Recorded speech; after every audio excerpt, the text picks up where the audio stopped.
Régulateur de l'audiovisuel des pays membres de l'UEMOA et de la Guinée-Conakry, conduite par le Sénégalais Babacar Diagne, président de l'organisation, avait eu une séance de travail avec la haute autorité de la communication. On le rappelle, la plateforme est venue s'imprégner davantage sur les réels motifs du retrait définitif de l'autorisation d'établissement et d'exploitation du service de Radio France Internationale et France 24.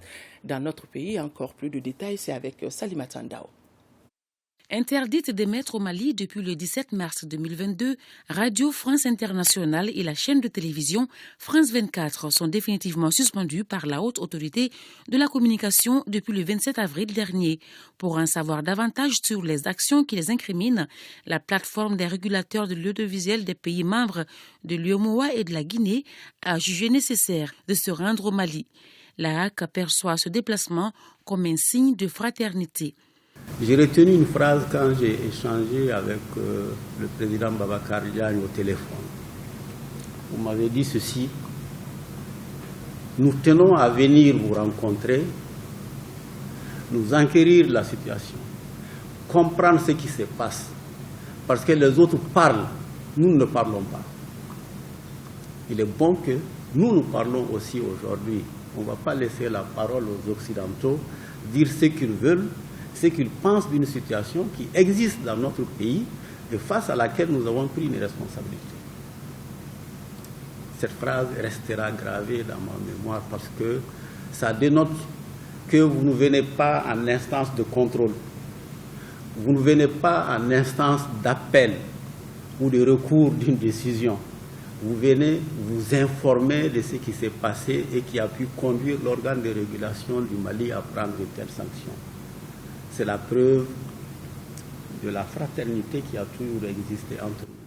La délégation composée de Babacar Diagne du Sénégal, de René Bourgouin de la Côte d'Ivoire et de Rémi Prosper Moretti du Bénin dit avoir reçu suffisamment d'informations qui vont permettre à l'organisation sous-régionale de faire un traitement objectif du dossier. Nous avons eu une discussion franche, ouverte.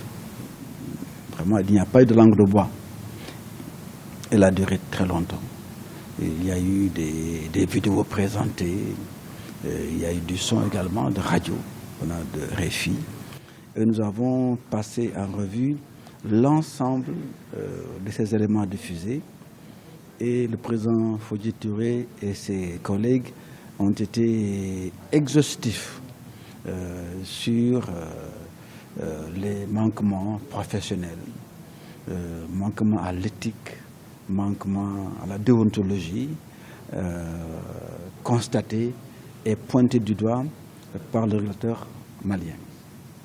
Nous avons pris bonne note, nous avons échangé avec eux sur ces manquements et nous pensons qu'il y a forcément d'autres étapes.